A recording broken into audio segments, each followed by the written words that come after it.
Imaginez deux bébés nés la même année, à quelques semaines d'intervalle. D'un côté de la Manche, une future dame de fer qui jurera que la société n'existe pas. De l'autre, dans un petit appartement parisien, un enfant fragile qui consacrera sa vie à prouver exactement le contraire. Cet enfant, c'est Jacques Delors. Ce qui rend l'histoire vertigineuse, c'est qu'un jour, ces deux destins vont se percuter de plein fouet et, à ce moment-là, le temps jouera contre lui. À peine quelques années pour tenter de bâtir une Europe sociale avant que la vague libérale ne balaie tout. Mais pour comprendre comment un simple employé de banque va se retrouver face à Margaret Thatcher, il faut revenir très loin en arrière. À une époque où rien, absolument rien, ne laissait deviner qu'il deviendrait l'architecte de l'intégration européenne. Paris, 20 juillet 1925. La ville se remet à peine du carnage de la Grande Guerre. Dans une famille modeste, profondément catholique, naît Jacques-Lucien Jean Delors. Son père est employé à la Banque de France, syndicaliste, attaché à l'idée de justice sociale. Sa mère, discrète, dévouée, tient le foyer. Pas de grande lignée bourgeoise, pas de prédestination au sommet de l'État.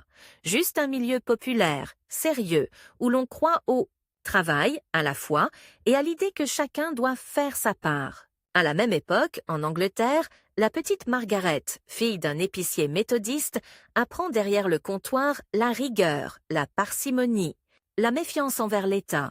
Deux enfances modestes, mais déjà deux univers intellectuels qui se dessinent.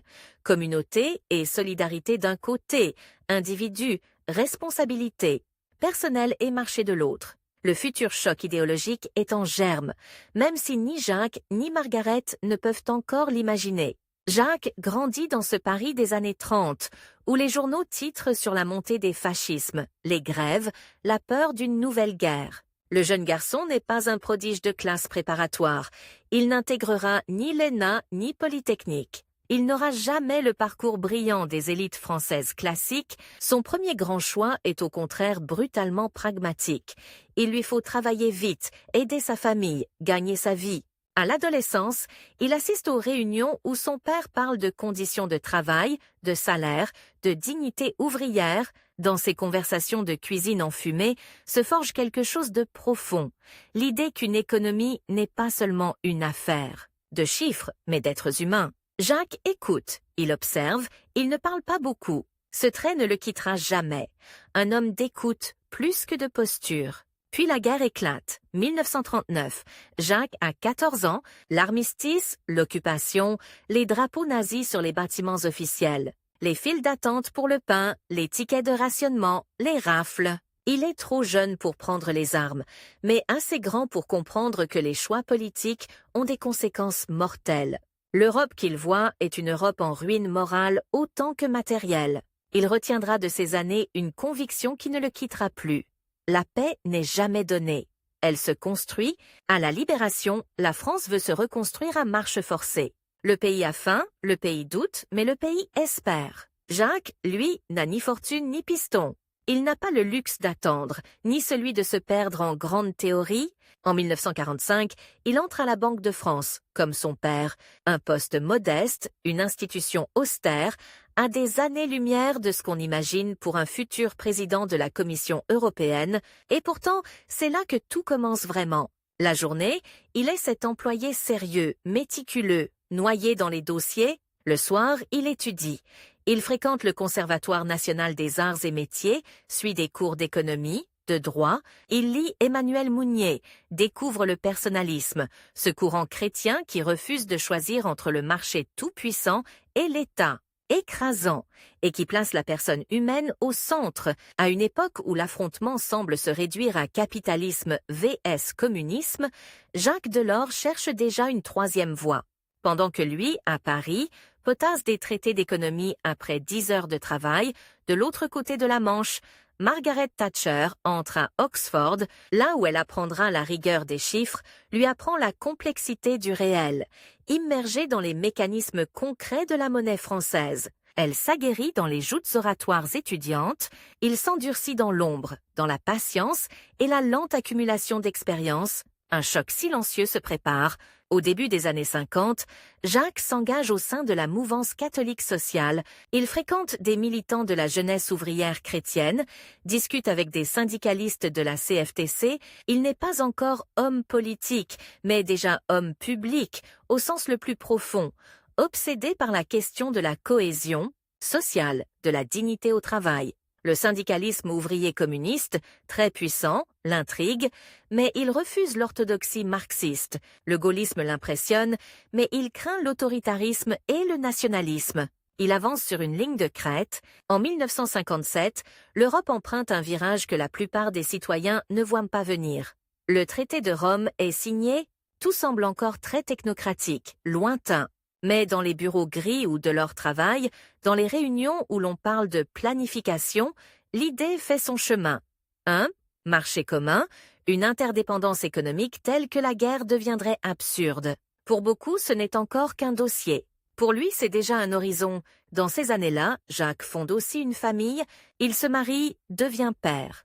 Sa fille, Martine, grandira dans cet univers où les mots justice sociale, compromis, dialogue reviennent en boucle. Sans le savoir, il transmet à la future Martine Aubry les codes d'un engagement politique exigeant et concret.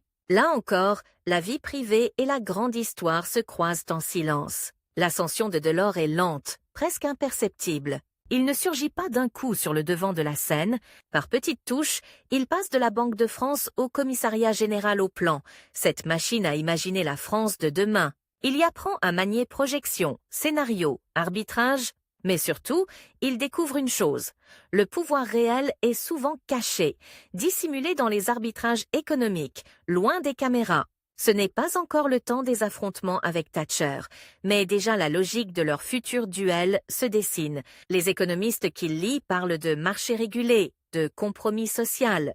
Les penseurs qu'elle fréquente parlent de dérégulation, de privatisation, de recul de l'État. Deux réponses à la même question.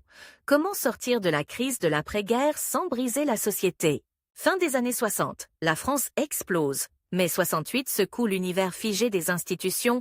Les étudiants, les ouvriers, les jeunes cadres remettent tout en cause. Delors observe. Il n'est ni sur les barricades, ni dans les cabinets ministériels. Il est quelque part entre les deux mondes. Mais c'est justement cette position intermédiaire qui va l'arracher à l'anonymat. Le Premier ministre gaulliste Jacques Chaban-Delmas lance son grand projet de nouvelle société. Une tentative de réconcilier le gaullisme avec les aspirations de mai 68. Plus de dialogue social, plus de participation, moins de verticalité. Pour cela, Chaban a besoin de cerveaux qui connaissent à la fois l'économie et le monde ouvrier. On approche Delors. L'employé de banque devenu expert en planification se retrouve brusquement dans les couloirs du pouvoir. C'est un premier tournant inattendu, un twist discret mais décisif. Cet homme issu du catholicisme social, qui n'est pas gaulliste de cœur, devient conseiller de Matignon. Il découvre les déjeuners secrets, les notes qui peuvent faire ou défaire une réforme, les arbitrages de dernière minute. Il tente d'introduire, dans le cœur d'un pouvoir issu de la résistance et marqué par la figure du général de Gaulle, l'idée qu'on ne peut pas gouverner un pays seulement depuis le haut. Mais la nouvelle société de Chaban dérange trop de monde. À droite, on la juge trop sociale, trop complaisante envers les idées de 68. À gauche, on n'y voit qu'un maquillage. En 1972, Chaban-Delmas est lynché par une partie de son camp. Sa chute est brutale. Pour Delors, c'est un électrochoc. Il comprend que les réformes par le haut, sans base politique solide, sont condamnées. Dans le même temps, un autre compte à rebours se met en place. La crise pétrolière de 1973 secoue les économies occidentales, le chômage s'installe. Le compromis keynésien d'après-guerre semble s'effriter, là où certains commencent à rêver d'une libéralisation massive. Delors s'accroche à l'idée qu'on peut encore articuler efficacité économique et justice sociale. Mais il sait désormais que le temps se raccourcit. On ne pourra pas indéfiniment repousser la question des choix de modèle. C'est aussi le moment où il franchit un pas que beaucoup jugeaient improbable. Jacques Delors rejoint la gauche, pas la gauche marxiste, pas la gauche révolutionnaire, mais la deuxième gauche, celle de Michel Rocard, des autogestionnaires, des réformistes. Il adhère au Parti socialiste en 1974.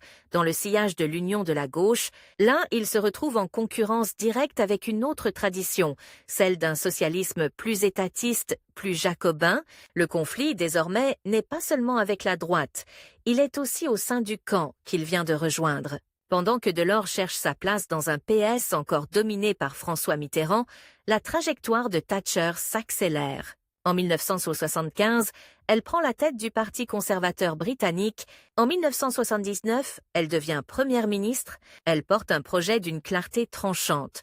Privatiser, déréguler, briser le pouvoir des syndicats, réduire l'État social, ce que Delors veut sauver au niveau européen, elle veut le renverser chez elle.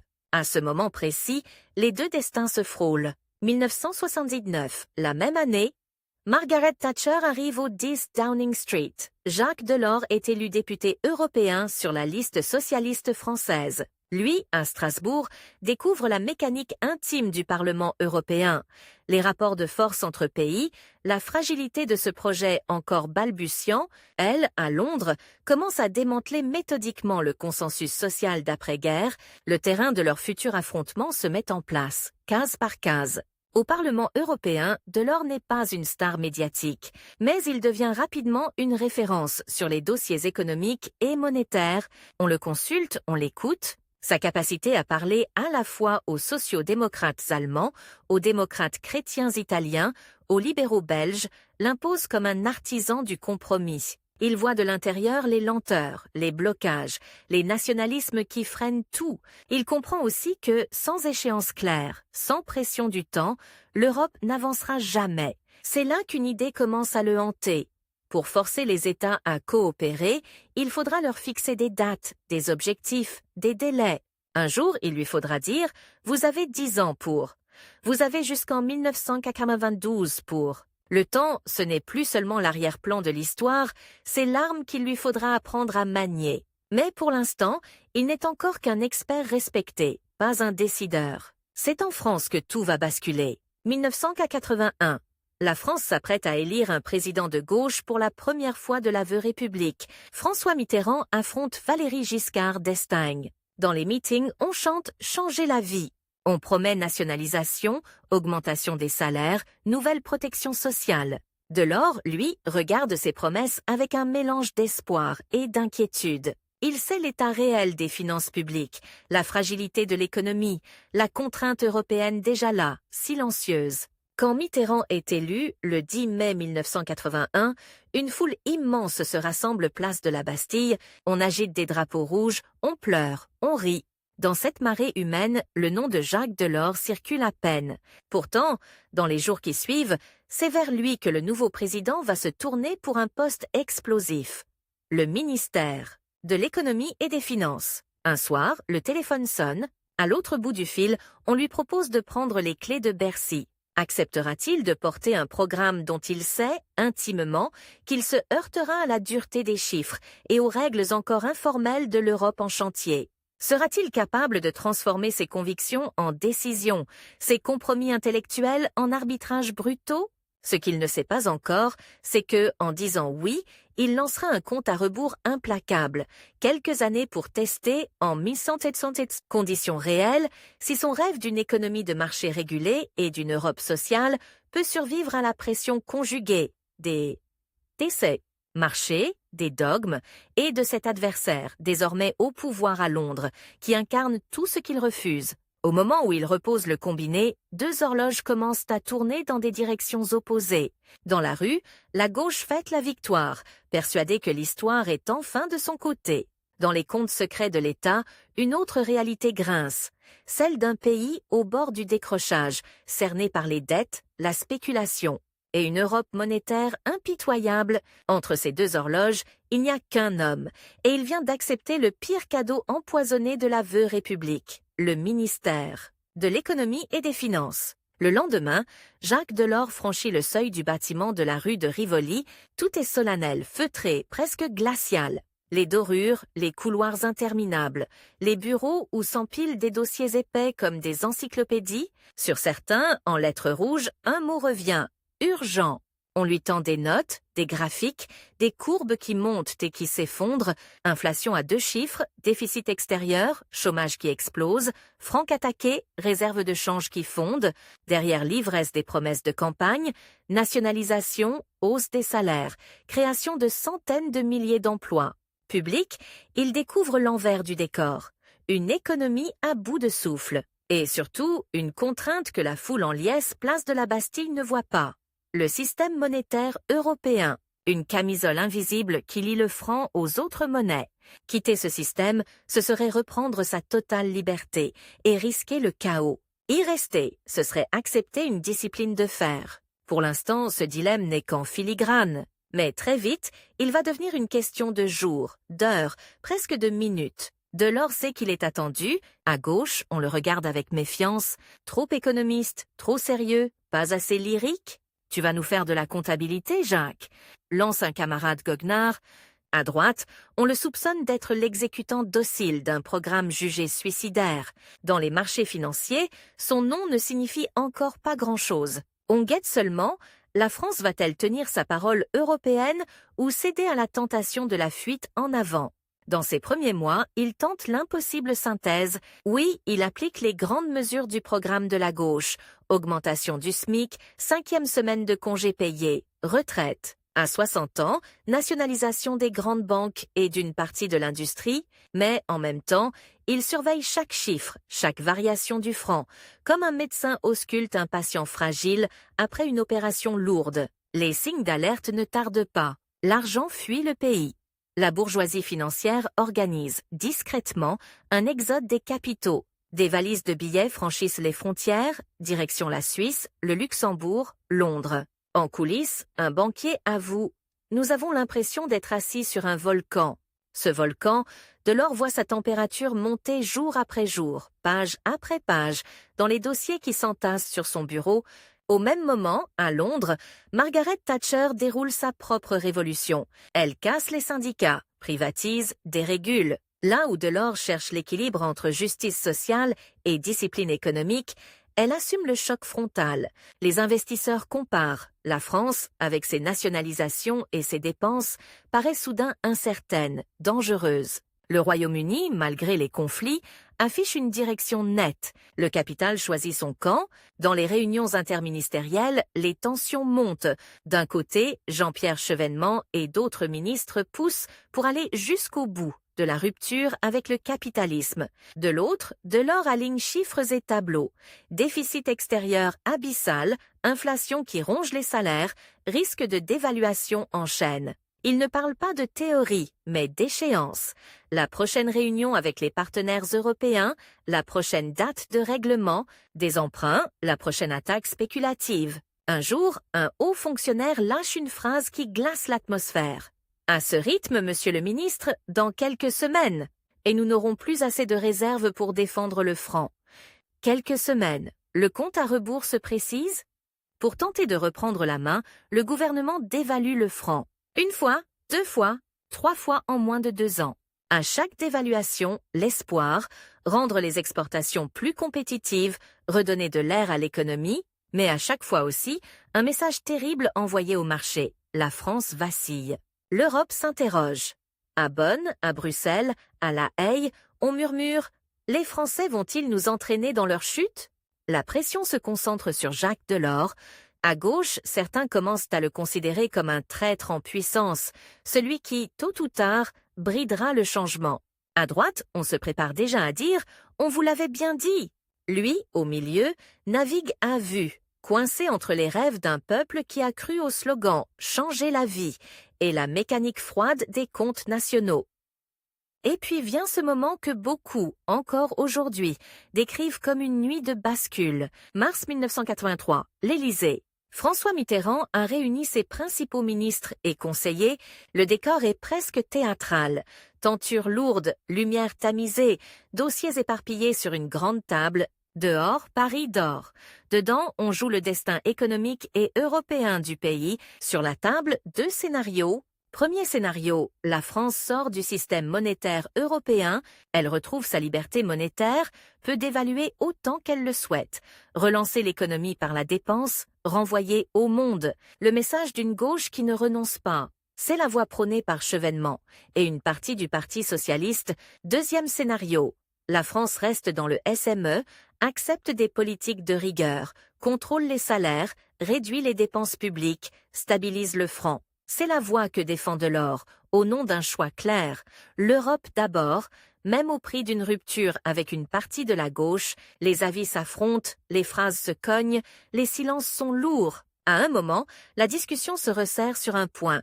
Si la France sort du SME, l'alliance avec l'Allemagne fédérale vacillera. L'idée d'Europe politique reculerait de 10, peut-être 20 ans, le rêve d'un continent intégré, capable de peser face aux États-Unis et à la vague libérale incarnée par Thatcher et Reagan, s'effriterait. Delors insiste, si nous quittons le SME, nous coupons le lien qui nous permet encore d'influencer ce que sera l'Europe. Nous serons seuls face au marché. Chevènement réplique, presque cinglant, et si nous restons, nous renions notre mandat populaire? À quelques kilomètres de là, des ouvriers de Renault, de la sidérurgie, des cheminots, des enseignants dorment sans savoir que leur avenir se joue dans cette pièce, dans ce conflit entre deux conceptions de la gauche, deux visions de la France dans le monde. François Mitterrand écoute, fume, se tait longuement. Le temps file. On raconte que ce soir-là, il comprend qu'il lui faut choisir entre l'Europe et le socialisme à la française. Vers l'aube, la décision tombe. La France restera dans le SME. Ce sera la rigueur. Ce sera le franc fort. Ce sera l'ancrage européen. Pour Jacques Delors, c'est une victoire intellectuelle et une condamnation politique. Dès le lendemain, les mesures tombent comme des couperets. Blocage des salaires, réduction de certaines dépenses publiques, priorité donnée au désendettement et à la défense de la monnaie. Dans les manifestations, les slogans changent. On ne crie plus seulement contre la droite, mais contre la gauche qui trahit. Le nom de Delors apparaît sur les pancartes, parfois caricaturé en comptable sans cœur, en ministre des patrons. Le paradoxe est violent.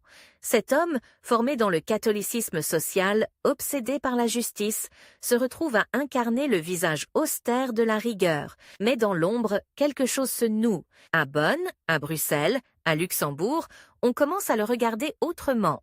Les chanceliers, les ministres des Finances, les gouverneurs de banques centrales se disent « Cet homme-là tient ses engagements ». Cet homme-là comprend que l'Europe n'est pas un slogan, mais une série de contraintes assumées. Helmut Kohl, en Allemagne fédérale, repère en lui un partenaire fiable. Les deux hommes, si différents par le style, l'un massif, l'autre discret, se découvrent un point commun, la conviction que l'avenir de leur pays passe par une Europe plus intégrée. Pendant que Thatcher bataille pour obtenir son rabais sur la contribution britannique au budget européen, en lançant son fameux I want my money back. Delors travaille patiemment à maintenir la France dans le jeu européen. Mais en politique, toute victoire a un prix. En 1984, après des élections européennes difficiles pour la gauche, François Mitterrand décide de changer de Premier ministre. Pierre Mauroy cède la place à Laurent Fabius. Le remaniement est brutal. Bercy change de visage. Delors n'est plus ministre. Forcé de quitter le cœur du pouvoir français, il pourrait disparaître, retourner à l'ombre des commissions, des rapports, des colloques. Ce serait une sortie banale, presque logique pour un technocrate de haut niveau. Sauf que Jacques Delors n'est plus seulement un technicien. Il est devenu, aux yeux de nombreux Européens, l'homme qui a empêché la France de décrocher, et c'est là qu'intervient un twist que personne, ou presque, n'avait vu venir. À Bruxelles, le mandat du président de la Commission européenne, Gaston Thorn, touche à sa fin. Les chefs d'État et de gouvernement doivent lui trouver un successeur. Les candidatures circulent, les noms s'échangent dans les couloirs, les téléphones chauffent. Il faut un Européen convaincu, mais acceptable par les Britanniques, un homme de gauche peut-être, mais qui rassure l'Allemagne. Un Français, si possible, pour équilibrer les influences avec l'Italie et l'Allemagne. Un homme qui connaît les finances et la politique? Peu à peu, un nom s'impose. Jacques Delors. François Mitterrand hésite. Envoyer de l'or à Bruxelles, c'est se priver d'un poids lourd, mais c'est aussi écarter un possible rival dans la politique intérieure. Helmut Kohl pousse à sa nomination. D'autres chancelleries approuvent. À Londres, Margaret Thatcher est méfiante. Ce Français, social-chrétien, réformiste, attaché au compromis social, ne lui ressemble en rien. Mais elle a une certitude. La Commission n'a pas, à ses yeux, de véritable pouvoir. Elle accepte donc, en pensant sans doute qu'elle pourra contenir cet homme discret dans le carcan des traités existants. En réalité, elle vient de valider la nomination de celui qui tentera, durant une décennie, de faire exactement le contraire de ce qu'elle prône, renforcer le rôle de l'Europe, construire un marché unique régulé, lancer une monnaie commune capable de rivaliser avec la City et Wall Street. L'été 1984, entre Paris, Bonn et Bruxelles, ressemble à une partie d'échecs à plusieurs mains. Mais le grand public, lui, n'en voit presque rien. Pas de grandes manifestations, pas de slogans enflammés, juste une nomination annoncée dans les journaux du soir, quelques commentaires de spécialistes, un Européen sérieux à la tête de Smenidem. La Commission, un architecte de la rigueur française, prend les commandes à Bruxelles.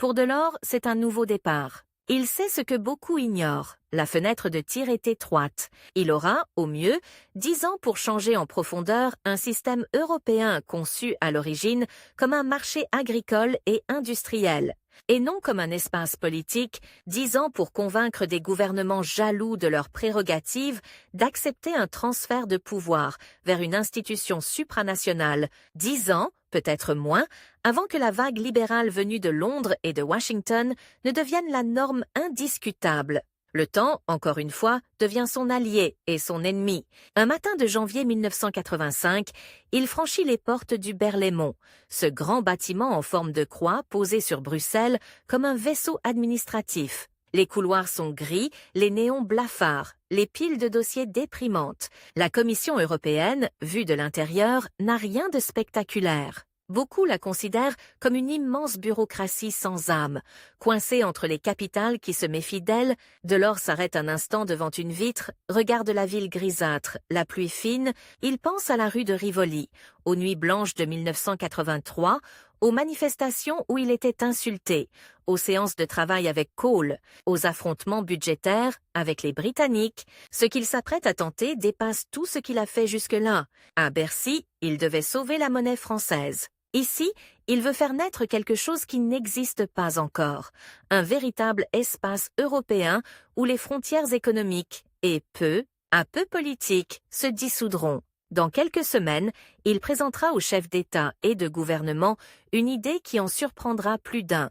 Fixer une date butoir pour achever le marché intérieur. Un chiffre, une année, qui deviendra une sorte de compte à rebours collectif, une épée de Damoclès au-dessus de tous les États membres, et dans quelques mois, dans une salle de Conseil européen, il se retrouvera face à Margaret Thatcher, la femme qui a bâti sa carrière sur le rejet de toute forme de pouvoir supranational, la femme qui répète que la société n'existe pas et que seuls existent les individus et leurs familles, l'ancien employé de banque, devenu ministre de la rigueur, désormais président de la Commission européenne, s'apprête à ouvrir un nouveau front, une bataille où se jouera bien plus que des directives ou des taux de TVA. Le visage même que prendra l'Europe au tournant du XXIe siècle. Dans un bâtiment que beaucoup imaginent peuplé de fonctionnaires ternes et de plantes vertes poussiéreuses, un homme déclenche en 1900 se crée le compte à rebours le plus audacieux du continent. Quelques années, pas une de plus, pour effacer des frontières économiques, vieux de plusieurs siècles. Dans un décor de néons blafards et de moquettes usées, Jacques Delors se fixe un objectif qui ressemble à une folie, transformer cette bureaucratie critiquée en véritable moteur politique de l'Europe. Ce matin-là, enfermé dans un bureau du Berlaymont, il fait dérouler devant lui une carte géante de la communauté européenne, 12 pays. Des routes, des ports, des aéroports, mais aussi des barrières invisibles, réglementations différentes, normes contradictoires, taxes, quotas, formalités, Autour de la table, quelques collaborateurs détaillent la liste des obstacles au commerce intérieur. La feuille ressemble à un inventaire à la Prévert. Version cauchemar pour entreprises. Plus de 300 entraves identifiées. Delors les regarde et lâche calmement. Nous allons tout enlever. Un silence, puis un éclat de rire nerveux. L'un de ses conseillers sourit. Tout, président? Ça prendrait 30 ans, pas 10. Il répond sans hausser la voix. Alors on n'a pas 10 ans. On en a 7, et on met une date au bout. Cette date, elle claque comme un ultimatum. 31 décembre 1992. D'ici là, le marché intérieur doit être achevé. Plus de contrôle douanier aux frontières internes. Des règles harmonisées. La libre circulation complète des biens, des personnes, des services et des capitaux. Sur le papier, c'est un projet technique. Dans la réalité, c'est une révolution silencieuse. Et surtout, un piège tendu intelligemment au gouvernement. Une fois le compte à rebours lancé, chaque retard, chaque blocage sera visible, mesurable, imputable. Mais avant de lancer officiellement ce défi, il lui faut construire son arme. Cette arme, ce ne sera ni une armée ni une banque centrale. Ce sera un livre blanc. Dans un bureau au bout du couloir, un Britannique discret, Arthur Cockfield, vice-président de la Commission, s'attelle à la tâche. Ancien proche de Margaret Thatcher, il a été envoyé à Bruxelles pour veiller aux intérêts de Londres. Ironie de l'histoire, c'est lui qui va rédiger, avec l'impulsion de Delors, le plan détaillé pour ouvrir totalement le marché européen. Pendant des mois, les équipes compilent, classent, hiérarchisent, on décrit chaque barrière, on propose pour chacune une directive, un règlement, un calendrier. Le résultat final est une sorte de manuel de démolition contrôlée des frontières économiques. Sur certains bureaux, la pile du rapport dépasse les 20 cm de hauteur. Delors sait qu'un document, aussi brillant soit-il, ne suffit pas. Il lui faut un récit, une tension, un enjeu. Il commence à marteler partout l'idée de 1992, dans les conférences de presse, dans ses discours au Parlement européen, dans les réunions avec les syndicats et le patronat, la même phrase revient, presque obsessionnelle. Le marché intérieur doit être achevé au plus tard, le 31 décembre 1992. Le compte à rebours est lancé, mais un compte à rebours n'a de sens que s'il y a une résistance en face. Et cette résistance a un visage, un sacré caractère et un sac à main qui claque sur les tables du Conseil européen. Margaret Thatcher. Pour elle, l'Europe doit être un grand marché, oui, mais certainement pas une construction politique, encore moins un espace où la Commission aurait un pouvoir réel. Delors, avec sa vision d'une Europe à la fois intégrée et sociale, est tout ce qu'elle exècre. Le choc entre les deux ne tarde pas. Juin 1985, Conseil européen de Milan. Sur la table, une réforme des traités, l'acte unique européen. Il s'agit d'introduire davantage de votes à la majorité qualifiée, afin d'éviter que chaque pays puisse bloquer l'ensemble du processus. Sans cela, les 300 mesures nécessaires au marché intérieur resteront lettres mortes. Dans la salle, l'atmosphère est lourde. Thatcher, droite dans son tailleur, répète qu'elle n'acceptera pas de transfert de souveraineté. Elle martèle « Non, non, non ». Delors, lui, n'est pas formellement à la table des chefs d'État. Il est dans une pièce attenante, avec son équipe, suivant les débats grâce aux allées et venues des collaborateurs. Il sait que tout peut basculer sur un geste, sur un mot. À un moment, Bettino Craxi, le Premier ministre italien, fait ce que personne n'avait osé faire jusque-là. Il utilise une disposition, presque jamais appliquée des traités, pour forcer un vote sur la convocation d'une conférence intergouvernementale. En clair, il passe outre le veto britannique. Les pays favorables à l'acte unique gagnent. Thatcher est mise en minorité. Dans les couloirs, alors que les caméras se ruent vers la sortie, Delors aperçoit le visage fermé de la Dame de Fer. Elle vient de comprendre que, pour la première fois, un projet central pour l'Europe avance sans le consentement du Royaume-Uni. Dans ce moment bref, presque furtif, se noue une rivalité qui va structurer la politique européenne pendant des années. À Londres, les tabloïds s'enflamment. On accuse Bruxelles de devenir un monstre bureaucratique. On dépeint Jacques Delors comme un technocrate français qui rêve d'un super-État européen. À Bruxelles, lui savoure une victoire, mais mesure aussitôt le risque. Plus il avancera vite, plus la résistance britannique sera féroce. L'acte unique signé, le tempo s'accélère. Dans les étages du Berlaymont, les nuits rallongent, les week-ends rétrécissent. Les juristes, les économistes, les traducteurs travaillent sur des centaines de textes. Un couloir ressemble à une chaîne de montage de l'intégration. Ici, on finalise une directive sur la reconnaissance mutuelle d'essais. Diplôme. Là, on harmonise les normes de sécurité pour les jouets. Ailleurs, on négocie l'ouverture des marchés publics. De l'or circule de bureau en bureau, griffonne sur des marges, tranche des arbitrages, motive les équipes. Il répète cette phrase qui irritait tant certains chefs d'État. Nous devons faire de la Commission un exécutif digne de ce nom. Dans les capitales, on commence à murmurer « Delors se prend pour un Premier ministre de l'Europe ». À Bruxelles, certains le surnomment, parfois avec admiration, parfois avec inquiétude, le petit Napoléon. Pendant ce temps, Margaret Thatcher contre-attaque. En septembre 1988, à Bruges, elle prononce un discours devenu célèbre, un réquisitoire contre l'idée d'une superstructure européenne et qui prendrait le pas sur les nations. Sans le nommer, elle vise Delors, sa commission, son agenda. Lui, ce soir-là, écoute les extraits du discours à la radio. Dans un bureau presque désert, la nuit est tombée sur Bruxelles. Sur son bureau, une autre pile de dossiers. L'avant-projet de la Charte communautaire des droits sociaux fondamentaux des travailleurs. Là où Thatcher voit l'Europe comme un simple marché concurrentiel, il veut y ajouter une dimension, protection des travailleurs, dialogue social, droits syndicaux. La confrontation prend une dimension presque philosophique. Deux visions de l'Europe, deux conceptions du capitalisme, deux rapports au mot « société ». Thatcher répète que il n'y a pas de société, seulement des individus. Delors, lui, est convaincu du contraire. L'Europe n'aura d'âme que si elle articule efficacité économique et justice sociale. Pour gagner ce bras de fer, il ne peut pas se contenter des réunions feutrées.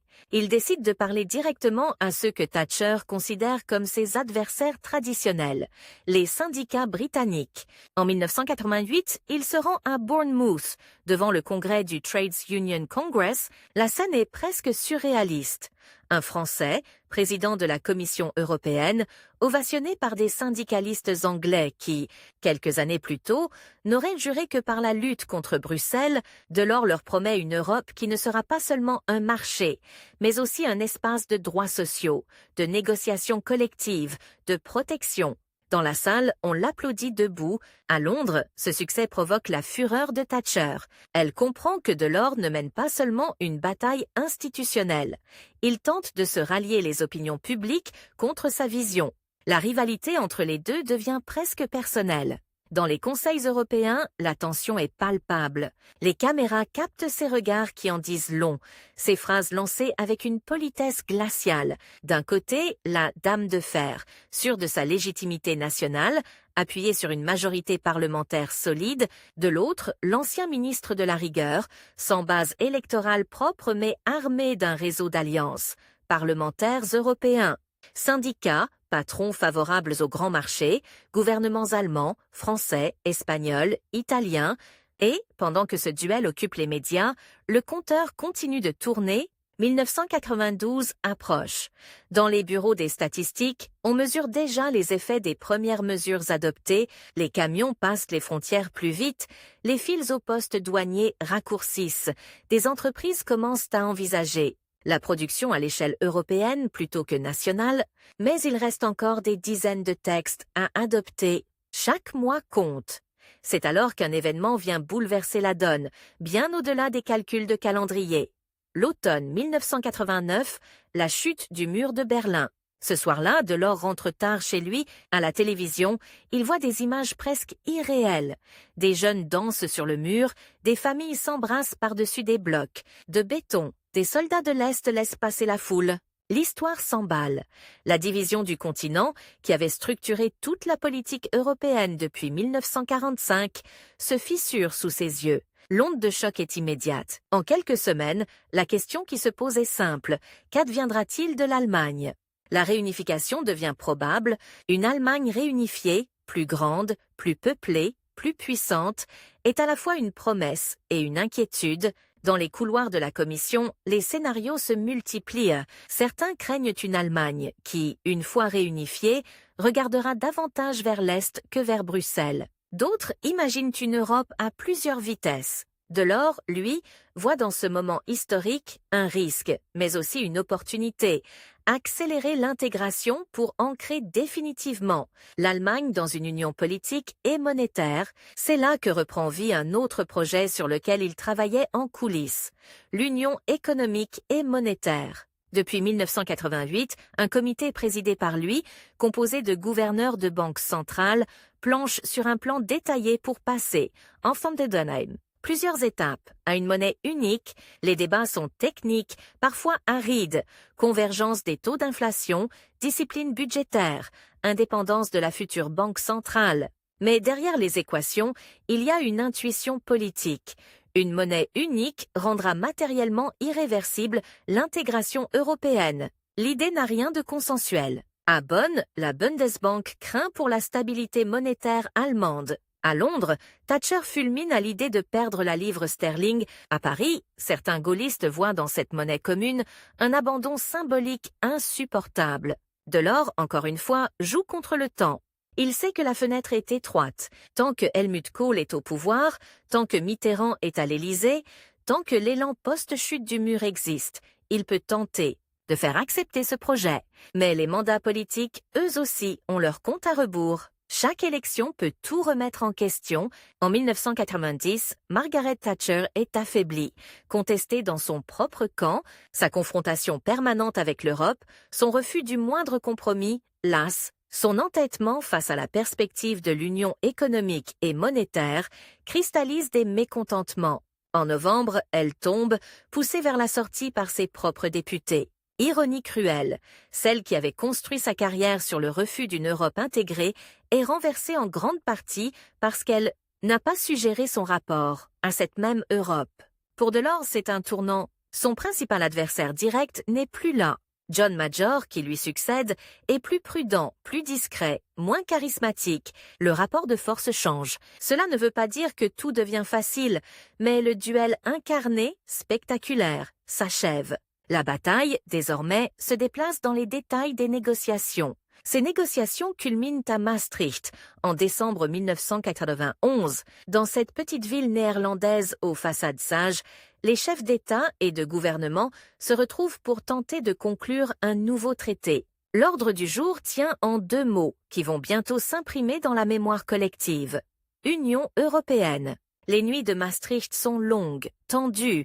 Dans les salles de réunion, on discute de critères de déficit, de plafond de dette, de calendrier pour lancer la monnaie unique. On débat des pouvoirs du Parlement européen, des nouvelles politiques communes, des clauses d'opt-out demandées par le Royaume-Uni. Delors passe de délégation en délégation, explique, rassure, met en garde. Il répète aux uns qu'une monnaie unique sans discipline budgétaire serait vouée à l'échec, aux autres que des critères trop rigides pourraient étouffer la croissance. À un moment, au beau milieu de la nuit, un collaborateur lui glisse « Président, vous avez l'air épuisé ».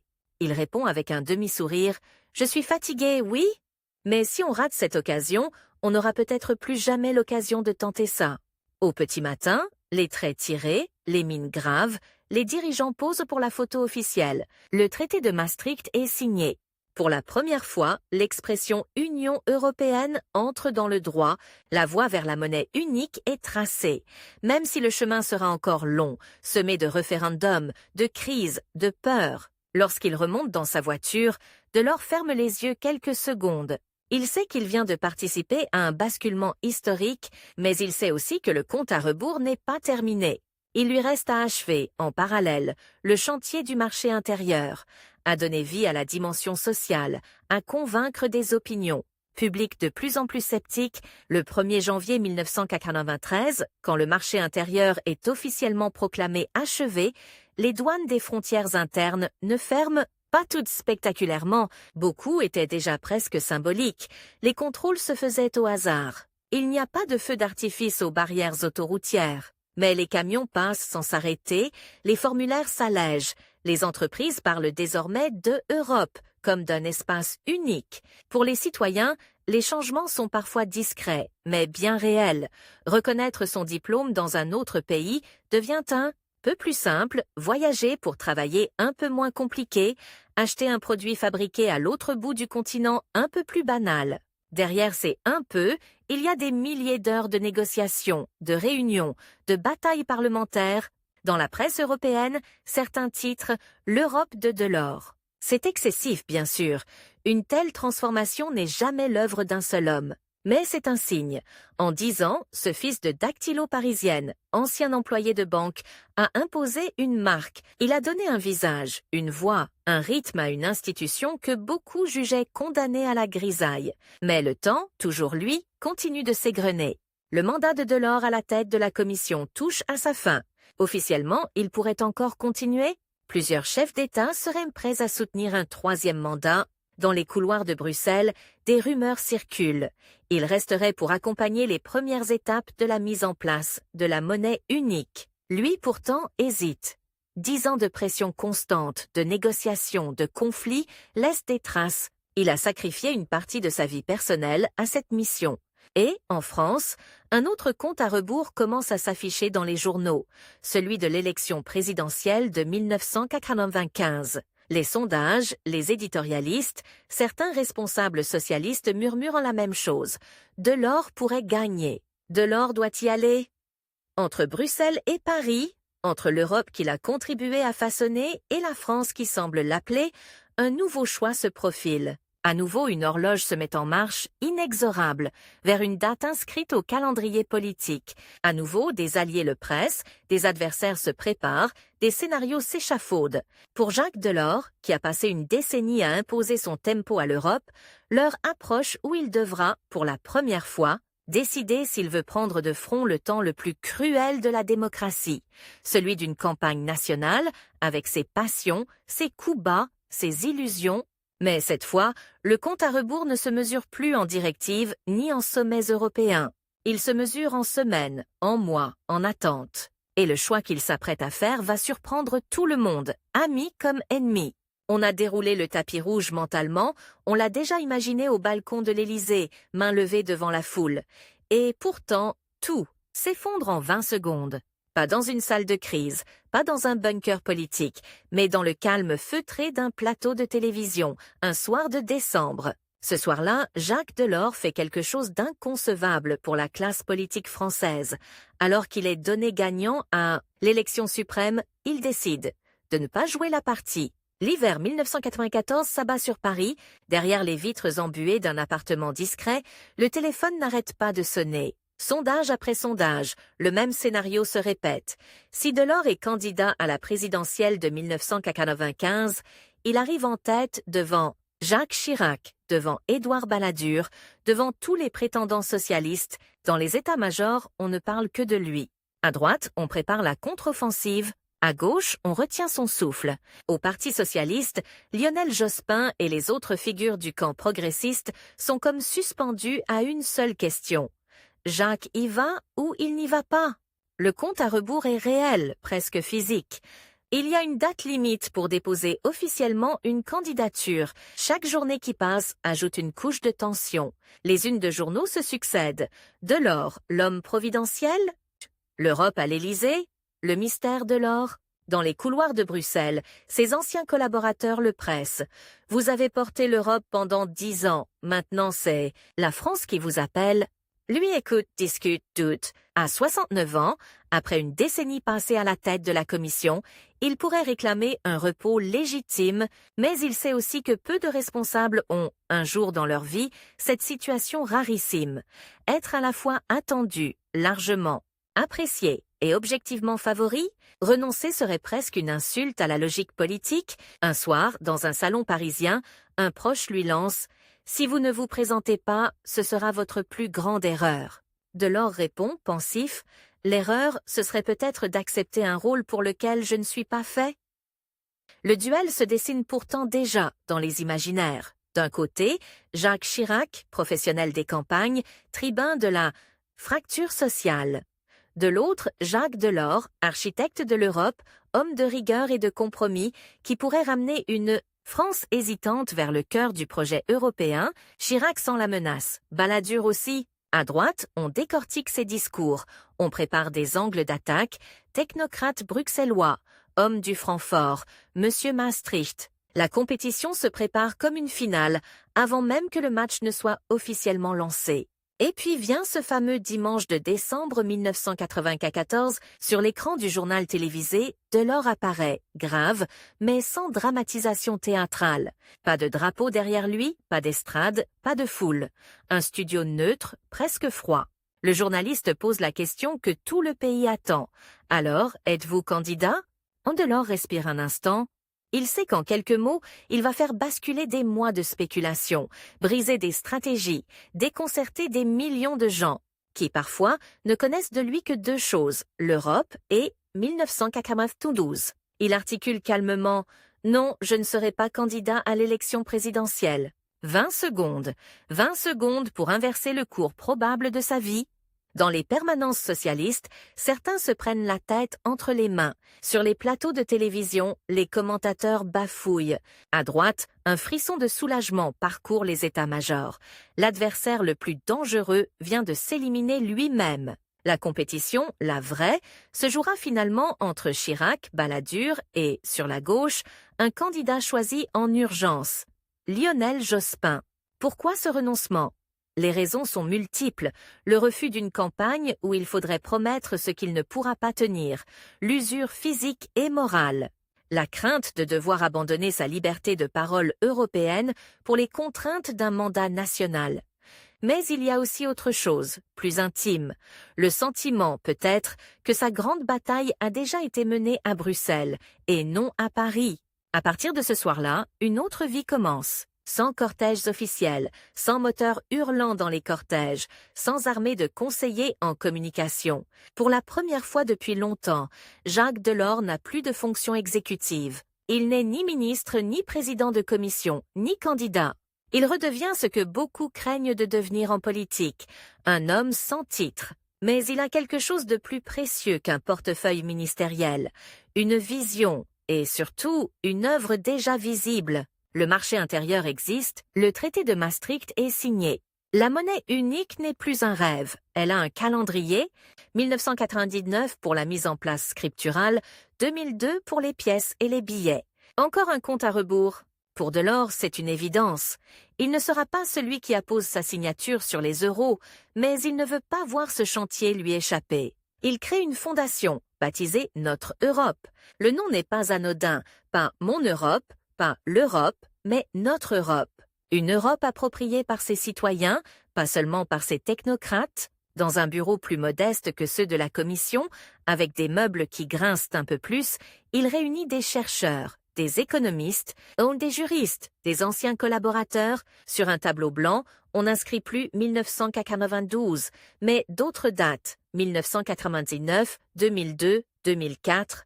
Chaque date correspond à un jalon, à un risque, à une opportunité. Dans une autre ville, à quelques centaines de kilomètres, un autre ancien président rêve, lui aussi, d'imprimer sa marque sur l'avenir. De l'Union, Valéry Giscard d'Estaing. Les deux hommes ont un point commun évident. Ils ont servi l'Europe au plus haut niveau, lui à l'Élysée, Delors à Bruxelles. Mais ils n'ont ni la même histoire, ni la même sensibilité. Giscard vient du centre droit, libéral, aristocrate dans le style comme dans le ton. Delors est ce chrétien social venu de la banque, nourri de syndicalisme, de social-démocratie. Et très vite, un nouveau duel, discret mais réel, se met en place. Qui donnera la forme définitive à l'Europe politique? Quand est décidée la création d'une convention sur l'avenir de l'Europe, chargée de rédiger un traité constitutionnel, c'est Giscard, qu'on choisit pour la présider. Delors, lui, regarde ce chantier avec un mélange d'intérêt et de méfiance. Il sait tout ce qu'il y a de fragile dans ce projet.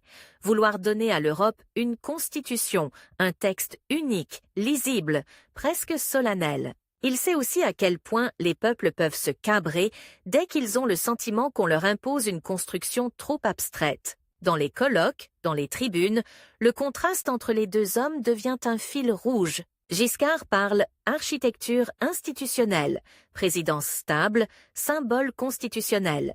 Delors insiste sur l'emploi, la cohésion sociale, la nécessité de ne pas laisser les citoyens sur le bas-côté d'une intégration trop technocratique. Ce n'est pas un duel à coups de petites phrases assassines, c'est un duel de priorité, de hiérarchie des valeurs. Mais derrière ces nuances, il y a une question fondamentale. L'Europe sera-t-elle d'abord un édifice politique brillant ou un espace concret de droits et de protection? Au tournant des années 2000, pendant que ce débat se poursuit, une autre horloge continue de tourner, celle de l'euro. Dans des imprimeries ultra sécurisées, quelque part en Europe, des tonnes de papier spécial et de pigments sophistiqués deviennent peu à peu des billets flambant neufs, des millions de francs, de marks, de lires, de pesetas vont être broyés, réduits en confettis industriels. Le 1er janvier 2002, les distributeurs automatiques recrachent une monnaie que Delors a contribué à concevoir, mais qu'ils ne maîtrisent plus. Sur certains billets, les citoyens remarquent ces ponts stylisés, ces fenêtres ouvertes, un symbole d'union, sans visage ni drapeau national. Delors, ce jour-là, n'est pas sur le devant de la scène. Pas de fanfare en son honneur, pas de cérémonie solennelle pour le père de l'euro. Pourtant, dans des éditoriaux, on lit parfois cette formule, il la rejette. Un peu mal à l'aise, l'euro, dit-il, est une œuvre collective. Mais il sait, au fond, que sans le rapport qu'il a piloté à la fin des années 1980, sans les décisions de Maastricht, cette monnaie n'existerait tout simplement pas. La victoire, cependant, est teintée d'inquiétude. Très vite, des critiques émergent. L'euro serait trop fort, trop rigide, trop éloigné des préoccupations sociales. Delors lui-même met en garde, une union monétaire sans véritable coordination économique et sociale est une construction bancale. Son rival à distance, Giscard, poursuit, lui, l'aventure constitutionnelle. La Convention rédige un traité établissant une constitution pour l'Europe. Le texte, dense, ambitieux, doit être ratifié par tous les États. On prévoit des référendums dans plusieurs pays, dont la France. Pour Delors, c'est un nouveau compte à rebours. Il a plus de 75 ans, mais il repart en campagne, cette fois sans mandat, sans appareil, sans équipe permanente. Il multiplie les interviews, les conférences, les rencontres. Face à lui, les adversaires de ce traité ont des visages variés. Souverainistes de droite, extrême gauche, eurosceptiques, parfois même d'anciens camarades socialistes. Ils ont un avantage redoutable, la simplification. Non à l'Europe libérale, non à l'Europe des technocrates. Dans les débats télévisés, des figures comme Philippe de Villiers ou Nicolas Dupont-Aignan dénoncent une Europe prison des peuples. Dans les meetings, le mot « Bruxelles » devient un repoussoir facile. Delors tente autre chose, expliquer, nuancer, contextualiser. Il n'est pas du genre à hurler dans un micro. Son arme, c'est la pédagogie, la cohérence. Mais la scène a changé.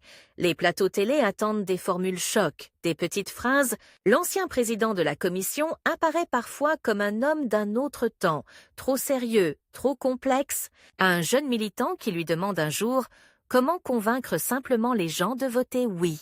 Il répond, un peu désarmé « J'ai passé ma vie à démontrer que les choses n'étaient jamais simples. » Le 29 mai 2005, la France vote. Les bureaux ferment, les estimations tombent comme des couperets.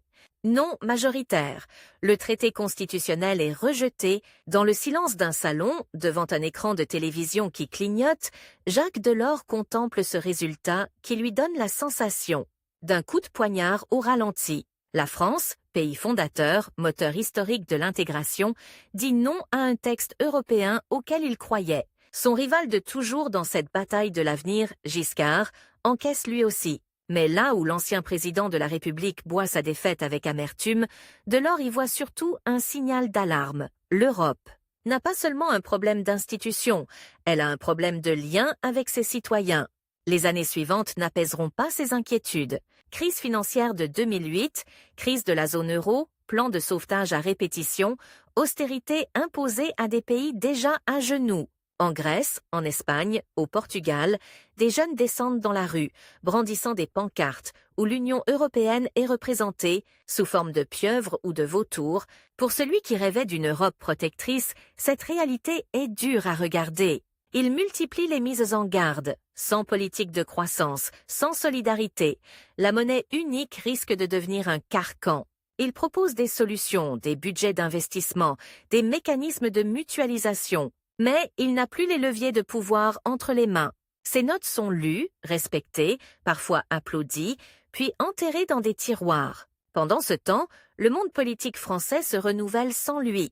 Sa fille, Martine Aubry, poursuit sa propre trajectoire, devient ministre, puis maire de Lille, première secrétaire du Parti socialiste. À chaque fois qu'elle parle d'Europe, les journalistes ne peuvent s'empêcher de rappeler son lien avec Jacques Delors, mais lui refuse de se transformer en père tutélaire encombrant. Il intervient, oui, mais à sa manière, par des analyses, des tribunes, des prises de parole rares. Pas de règlement de compte, pas de nostalgie affichée. Juste cette obsession qui ne l'a jamais quitté. Comment faire coexister efficacité économique et justice sociale dans un cadre européen? Et puis survient un choc qu'il redoutait sans y croire vraiment.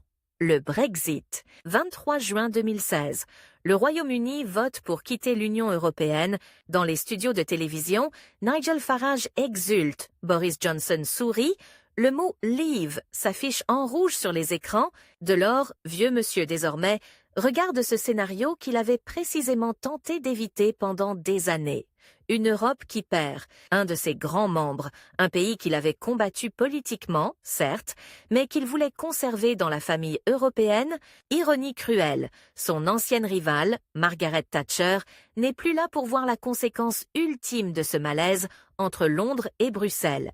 Mais lui, oui, et il mesure une fois de plus à quel point rien n'est irréversible, pas même ce qu'on croyait gravé dans les traités. Au fil des décennies, son image change. De petit Napoléon de Bruxelles, il devient une sorte de conscience européenne. On l'invite pour des hommages, des anniversaires de traités, des conférences universitaires. Il parle plus lentement, marche moins vite, mais ses phrases gardent une précision chirurgicale. À un étudiant qui lui demande un jour « Monsieur Delors, êtes-vous déçu de l'Europe d'aujourd'hui ?» Il répond après un silence « Déçu, non.